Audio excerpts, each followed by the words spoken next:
ایسی ایک روایت ہے، حضرت عمر رضی اللہ تعالیٰ ارشاد فرماتے ہیں کہ اللہ کے نبی صلی اللہ علیہ وسلم نے ارشاد فرمایا کہ تم شب قدر کو رمضان المبارک کی آخری عشرے کی طاق راتوں میں تلاش کرو، اور اس میں ایک رات آج کی رات بھی ہے جس کو ہم شب قدر کے نام سے جانتے ہیں، 27 کی رات جو شروع ہونے والی ہے چند گھنٹوں کے بعد، اس میں تم شب قدر کو تلاش کرو۔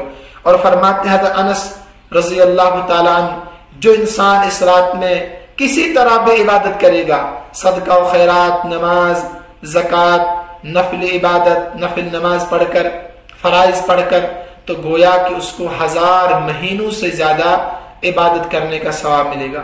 تو لہٰذا کوشش کرنی چاہیے یہ رات ہمارے عبادت میں گزرے۔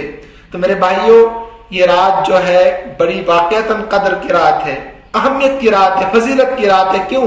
ایک انسان جو 11 مہینے گناہوں میں لت پت تھا، پہلا عشرہ بھی گناہوں میں گزار دیا، دوسرا عشرہ بھی گناہوں میں گزار دیا، تیسرا عشرہ بھی گناہوں میں گزار دیا۔ ہماری عبادتیں ایسی ہوتی ہے، اصل ہے یہ کہ تیرے محبوب کی یا رب شباہت لے کے آیا ہوں، تیرے محبوب کی یا رب شباہت لے کے آیا ہوں، حقیقت تو اسے کر دے میں صورت لے کے آیا ہوں۔ ہم تو ویسے ہی ایک مشابہت اختیار کر رہے ہیں، اصل ایمان والے تو کوئی اور ہے، جو ایمان کی قدر منزلت جانتے ہیں اور عبادت بھی اسی نہج پر کرتے ہیں۔ ہم مشابہت اختیار کیے ہوئے ہیں، تو لہٰذا اب یہ آخری موقع ہمارے لیے ہے۔ طاق راتیں اب ایک اور بھی ہے، لیکن اب زیادہ ہم اسی میں عبادت کرتے ہیں، تو ہمارے لیے آخری موقع گویا ہے کہ ہم اللہ کے حضور پیش ہوں، اپنے گناہوں پر نادم ہوں، شرمندہ ہوں اور اپنے گناہوں کی معافی طلب کرے۔ تو انسان جس کی کوئی اہمیت آج تک نہیں تھی، آج کی رات میں اگر واقعتاً اپنے گناہوں پر نادم ہوگا تو اس کی بڑی قدر ہوتی ہے، وہ عظیم انسان بنتا اللہ کی نگاہ میں۔ دنیا کی نگاہ میں بنے نہ بنے، لیکن اللہ کی نگاہ میں بڑا عظیم انسان ہے، مبارک انسان ہے، اگر وہ انسان اس رات کی اہمیت کو جانے اور اس رات کے برکتوں سے، فضیلتوں سے فیضیاب ہو۔